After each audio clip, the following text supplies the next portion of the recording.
Seja bem-vindo ao nosso documentário. Eu me chamo Ana Luísa e nosso tema vai abordar sobre a ditadura militar, mas mais especificamente sobre os artistas que surgiram durante esse período tão conturbado da história.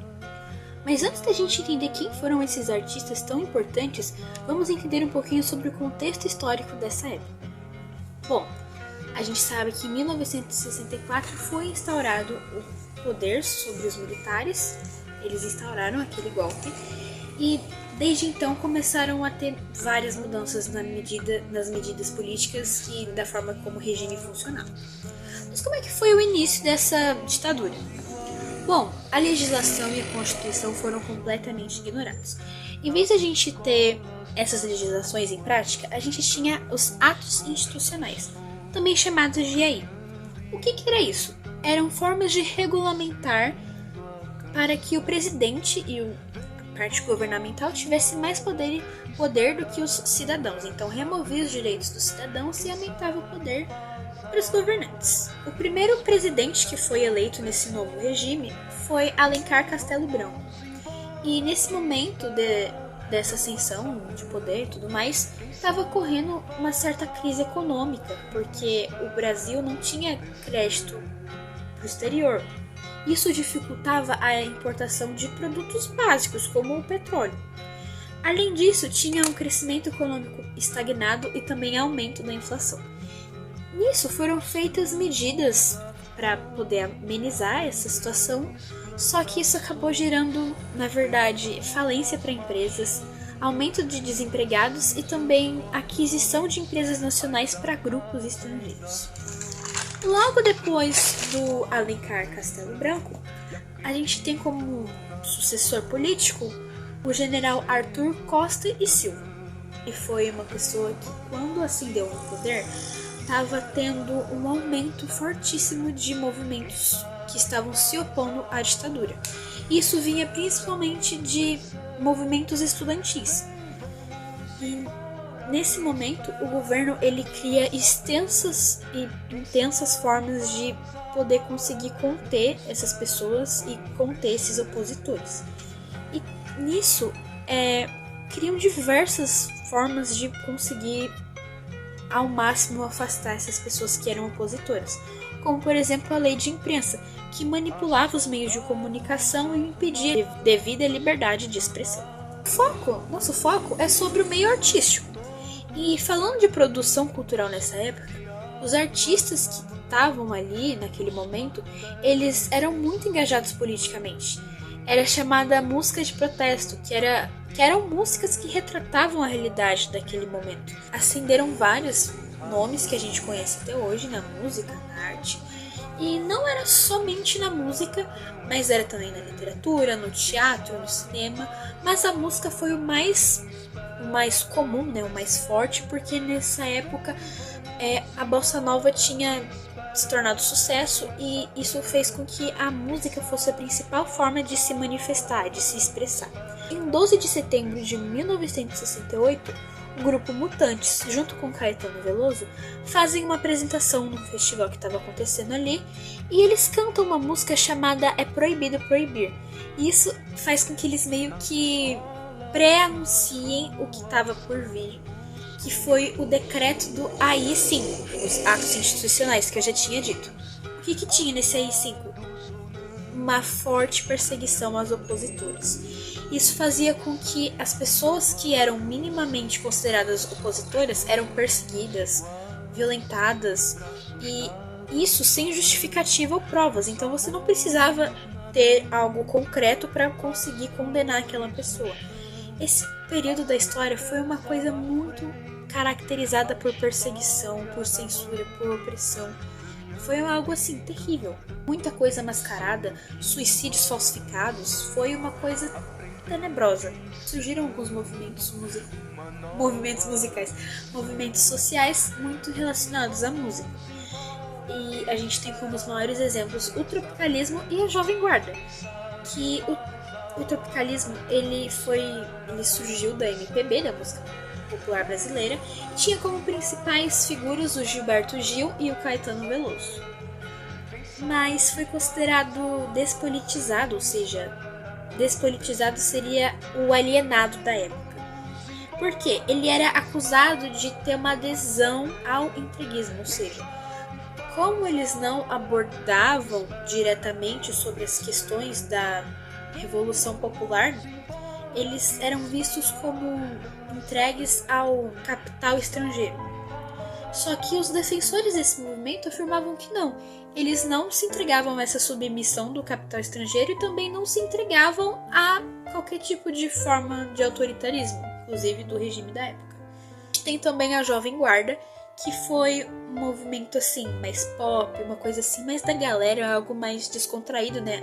O tropicalismo era uma coisa um pouquinho mais séria, enquanto a Jovem Guarda era algo mais descontraído, moderno, que eu até vi numa citação de um livro que falava assim, que quer que tudo vá pro inferno, algo assim. Então assim, era uma coisa assim mais pra televisão, pra fazer uma coisa de marketing, influenciado muito pela música anglo-americana, tinha até aquela coisa de guitarra e tudo mais. Tem como figuras principais o Roberto Carlos e o Erasmo Carlos também.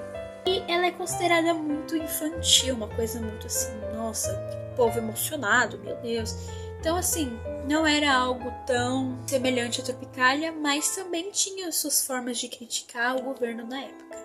Então esses foram os principais movimentos que surgiram durante esse período.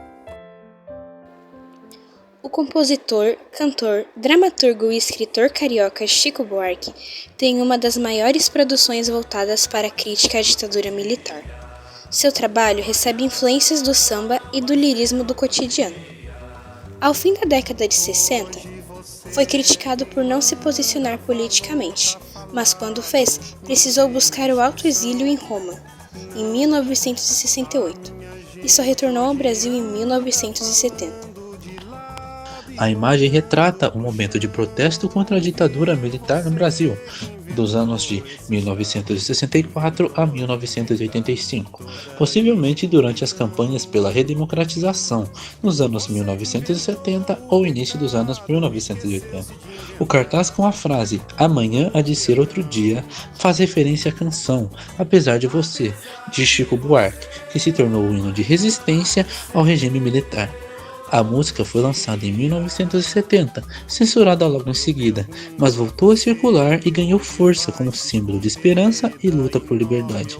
Movimentos como a campanha pela anistia, no ano de 1979, e as diretas jazz, do ano de 1984, mobilizavam multidões, expressando a insatisfação popular com a repressão e o autoritarismo do período. A imagem, portanto, reflete a resistência da sociedade civil em busca da democracia e justiça. Adiante, a imagem mostra o documento oficial de censura da música Cálice, composta por Chico Buarque e Gilberto Gil em 1973, durante a ditadura militar no Brasil. A canção foi vetada pelas autoridades do regime por conta de seu conteúdo crítico e simbólico. A frase "Pai, afasta de mim esse cálice" contém um jogo de palavras. Cálice soa como cálice, representando a repressão à liberdade de expressão. O tom da letra denuncia as condições de opressão, violência e silêncio impostos pelo regime autoritário. A música foi apresentada pela primeira vez no Festival Fono, 73, mas a censura impediu sua execução completa. Esse veto tornou-se um dos exemplos mais emblemáticos de perseguição cultural da época e do uso da arte como resistência política. Cálice só foi oficialmente gravada e lançada após o fim da ditadura. Por último, a imagem retrata a apresentação de Gilberto Gil e Chico Buarque durante o Festival Fono 73, organizado pela gravadora Philips, em São Paulo. Foi nesse evento que os dois tentaram interpretar a música Cálice, uma crítica velada à repressão ou censura da ditadura militar brasileira. Durante a performance, os microfones foram desligados pelos censores, impossibilitando que a canção fosse ouvida. Esse ato de censura ao vivo evidenciou a força de repressão contra manifestações artísticas que questionavam o regime. Apesar do silêncio imposto no palco, o episódio tornou-se um símbolo de resistência cultural, marcando a coragem de artistas que desafiavam as proibições.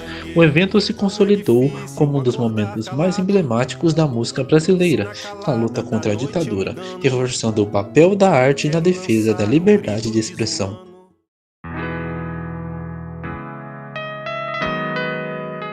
A imagem mostra a banda Os Mutantes, composta por Rita Lee, Arnaldo Batista e Sérgio Dias, durante uma de suas apresentações emblemáticas no final dos anos 60. Os Mutantes foram um dos principais representantes do movimento Tropicalia, que revolucionou a música brasileira ao combinar elementos da cultura popular nacional com influências internacionais, como é visto no rock psicodélico. O grupo participou de festivais de música e frequentemente fazia apresentações performáticas e irreverentes, como é sugerido pelos trajes excêntricos vistos na foto.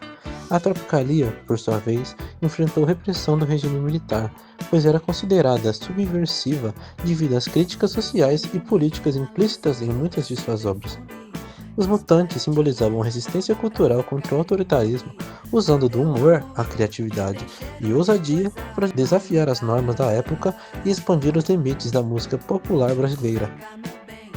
Agora podemos ver um documento oficial emitido pelo Ministério da Justiça do Brasil, especificamente pelo Departamento de Polícia Federal, Divisão de Censura de Diversões Públicas, datada de 12 de junho de 1980. Trata-se de um parecer sobre a música Lança Perfume, de Rita Lee, que recebeu a classificação de não liberação, ou seja, ela foi censurada ou vetada. O motivo apontado no parecer é o uso da expressão "me deixa de quatro no ato", que, segundo o texto, apresenta um possível duplo sentido dentro do contexto da música. Por conta disso, o técnico responsável opinou pela proibição da música. Podemos ver agora uma foto de Rita Lee. Foi tirada em 1976, durante um dos episódios mais marcantes de sua vida, sua prisão por posse de maconha. O registro foi feito enquanto Rita estava detida no Departamento Estadual de Investigações Criminais, DEC, em São Paulo. Rita foi presa em um momento de forte repressão cultural durante a ditadura militar no Brasil. Apesar de o motivo oficial ser a posse de uma pequena quantidade de maconha, muitos acreditam que a prisão tinha motivações políticas, já que Rita, em uma figura subversiva, conhecida por criticar normas conservadoras e desafiar o regime militar com suas músicas e o seu estilo de vida. Na foto, Rita exibe um semblante tranquilo, quase desafiador, e veste uma camisa com estampa de piloto, possivelmente uma provocação à situação que estava enfrentando. Sua atitude irônica e destemida marcou a maneira como Rita lidou com as adversidades impostas pela censura e repressão. O episódio foi relatado pela própria Rita Lee em sua autobiografia, onde ela descreve o evento com humor e crítica, transformando o momento difícil em mais de uma de suas histórias icônicas. A prisão, longe de manchar sua carreira, a consolidou mais como uma artista revolucionária e resistente às imposições do sistema.